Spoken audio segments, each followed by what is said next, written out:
નમસ્તે મિત્રો, બ્લેસ એકેડેમીમાં આપનું સ્વાગત છે. મિત્રો, આજે આપણે જનરલ નોલેજના 25 પ્રશ્નો જોશું. તો ચાલો મિત્રો શરૂ કરીએ. પહેલો પ્રશ્ન છે, હર્ષચરિતના રચયિતા કોણ છે?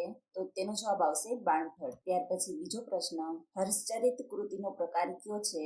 તો તેનો જવાબ આવશે જીવનકથા. ત્યારબાદ ત્રીજો પ્રશ્ન, હર્ષચરિત કૃતિની વિષય વસ્તુ શું છે?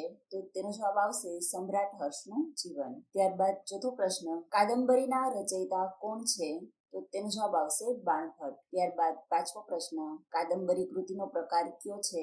તો તેનો જવાબ આવશે મહાકાવ્ય. ત્યારબાદ છઠ્ઠો પ્રશ્ન, 10 કુમાર ચરિતના રચયિતા કોણ છે? તો તેનો જવાબ આવશે કવિ દંડી. ત્યારબાદ સાતમો પ્રશ્ન, 10 કુમાર ચરિત શેના પર આધારિત છે?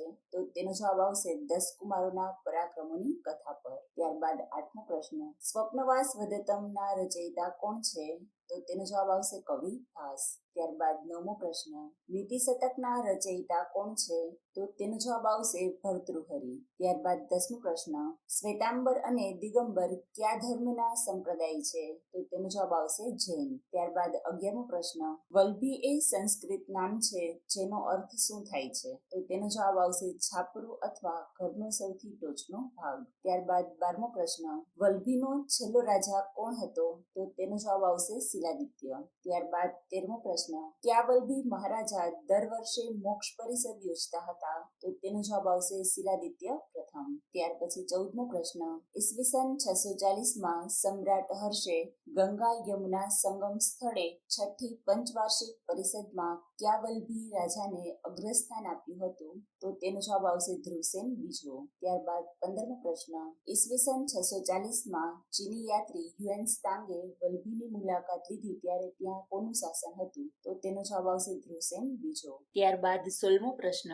સમ્રાટ હર્ષનો જમાઈ કયો વલ્લભી રાજા હતો? તો તેનો જવાબ આવશે ધ્રુવસેન બીજો. ત્યારબાદ 17મો પ્રશ્ન, ગુજરાતના પ્રાચીન ઇતિહાસમાં પ્રથમ મહિલા સત્તાધિકારી કોણ હતા? તો તેનો જવાબ આવશે ધરસેનની પુત્રી ભૂપા. ત્યાર પછી 18મો પ્રશ્ન, ઈસવીસન 725માં ક્યાં સિંધના અરબી સરદારે ગુર્જર રાજ્ય પર હુમલો કરવા ફોજ મોકલી હતી? તો તેનો જવાબ આવશે જુનેદ. ત્યાર પછી 19મો પ્રશ્ન, છઠ્ઠી સદીમાં કયો પ્રદેશ ગુર્જર દેશ તરીકે ઓળખાતો હતો? તો તેનો જવાબ આવશે ભીનમાલની આસપાસનો પ્રદેશ. ત્યારબાદ 20મો પ્રશ્ન, પૂર્વ ભારતમાં જેમ નાલંદા છે તેમ પશ્ચિમ ભારતમાં કયું સ્થળ જાણીતું છે? તો તેનો જવાબ આવશે વલ્લભી. ત્યારબાદ 21મો પ્રશ્ન, મૈત્રક વંશી શાસકો કયો ધર્મ પાળતા હતા? તો તેનો જવાબ આવશે શૈવ. ત્યારબાદ 22મો પ્રશ્ન, મૈત્રકોની રાજધાની કઈ હતી? તો તેનો જવાબ આવશે વલ્લભી. ત્યારબાદ 23મો પ્રશ્ન, વલ્લભી વિદ્યાપીઠનો નાશ કોણે કર્યો? તો તેનો જવાબ આવશે આરબોએ. ત્યાર પછી 24મો પ્રશ્ન, વલ્લભી વાચનાના આચાર્ય કોણ હતા? તો તેનો જવાબ આવશે નાગાર્જુન. ત્યાર પછી છેલ્લો 25મો પ્રશ્ન, મહાન તાર્કિક મલવાદી કઈ વિદ્યાપીઠના હતા? તો તેનો જવાબ આવશે વલ્લભી.